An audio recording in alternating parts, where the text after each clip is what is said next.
Hi, this is Dave Zwang with What They Think, and with me is Andrew Mansfield from Harkwell. Andrew, first of all, thanks for spending some time. I know it's been tough trying to connect.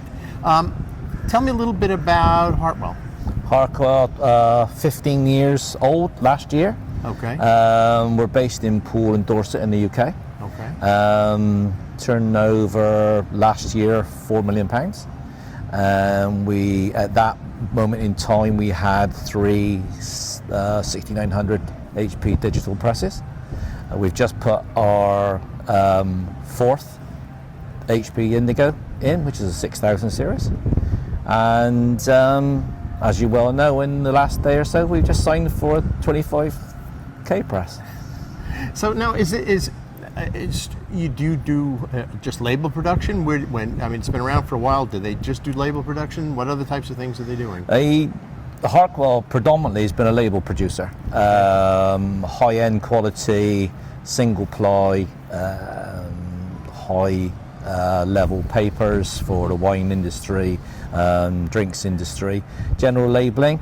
Done a lot in recent years in what I call health and beauty, so protein powders, right, protein tub labels, and I came on about 18 months ago to generate more business in the flexible packaging area and also labels. Okay.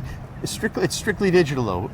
Yeah, we're just solely digital. We're not a flexer house at all. We run all HP Indigo equipment, and our finished equipment is ABG. Okay, so now that you're coming on new business development, flexible packaging, which is it's the fastest growing market there is right now for packaging. How do you approach a market with this new technology, and it's not just a new technology, it's a technology that is looking at flexible packaging a little bit differently, I would think. Yeah, I think a lot of it is education. A lot of the discerning customers out there that want to get into it don't really understand it, and a lot of label companies don't understand it. I'm lucky in my background as being in engineering, so I sort of took to it very quickly. So it's about educating the customer, advising the customer, doing a lot of hand holding. Yeah. We're majoring in the MPD type marketplace, so you really have to do some hand holding there, because you're getting customers come on who haven't got a clue what they really want. Right. They've just figured out what they want to make to put in it. Yes. Yeah. They know what they're going to put in it, and I've got to sort the bag out. How do they find you? Or do you go out? I mean, you can't. That's a amazing market, but it's everywhere. It is. I'm trying to target various markets. Obviously, I've been in labels 34 years. Yeah. So a lot of my customers that used to use me for labels, or still use me for labels, want to migrate into some flexible packaging rather than use HDP tubs now. They'd rather go to a pouch. So some of those are coming on board. Yeah. And people hear about me on LinkedIn. I do tend to use the social media quite a lot.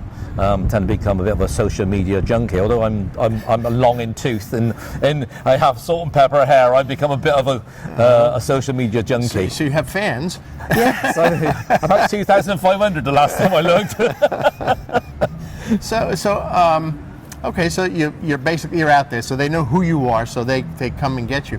What kinds of unique applications are you doing? Wow, I mean, you can put anything from a nut and bolt into a pouch, right, to a load of feathers. Right.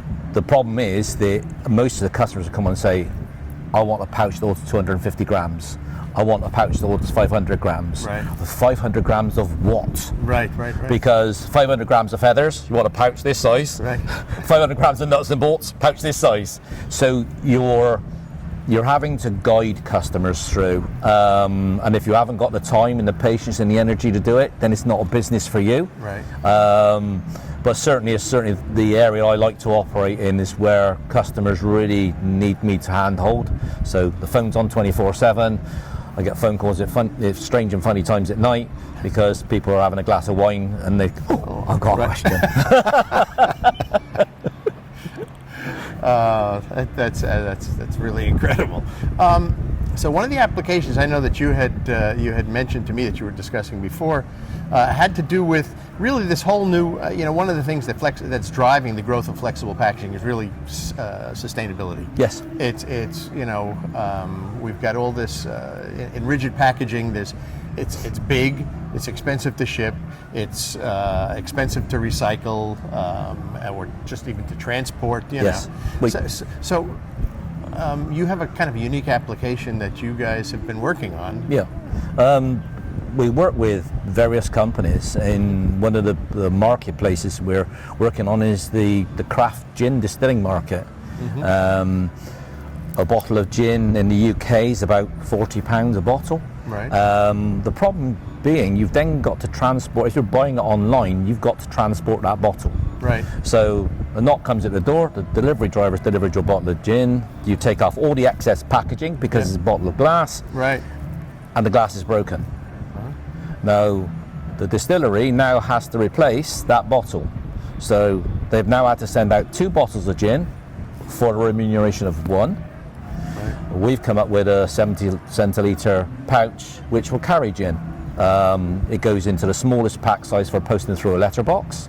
So now you can buy a pouch of gin for £27. Once you've decanted it into your one-use bottle, send the pouch back to the manufacturer.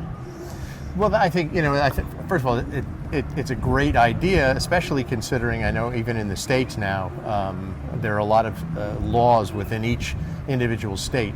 Not all of them yet, but they're moving, they're jumping on board with this, where the cost of the recycling is being pushed back onto the consumer product company, the people who actually generated the product itself. Yeah. So this actually seems to fit a great niche, I would think. Yes. What we've done, we've aligned ourselves with 2 companies in the UK who do specific recycling of the gin pouch. So we've got a company called TerraCycle, they make it into plastic decking, plastic planking, and we've got a company called Enval who microwave the aluminium pouch, returns it back to aluminium and returns the plastic back to oil to be recycled back into plastic again. The benefit to the customer is they order the pouch, the gin comes to them, or the spirit, vodka, whiskey, whatever, comes to the customer decants it, they put the cap back on, they send it back to the supplier. The supplier knows that the customer is decanted the gin, so they can make an offer to them on email to buy another bottle of gin or buy another pouch of gin. That pouch then goes to the recycler. So you've then got this circular economy as far as recycling and sustainability is concerned. Your customer is happy because they got a pouch which is recyclable. The pouch is approximately 450 grams less carbon footprint, so less. It's cheap to send because it goes through the smallest packaging to the post. So all in all, you got a win-win scenario. Yeah, absolutely. As long as the postman doesn't happen to as long as there's no residue in the pouch.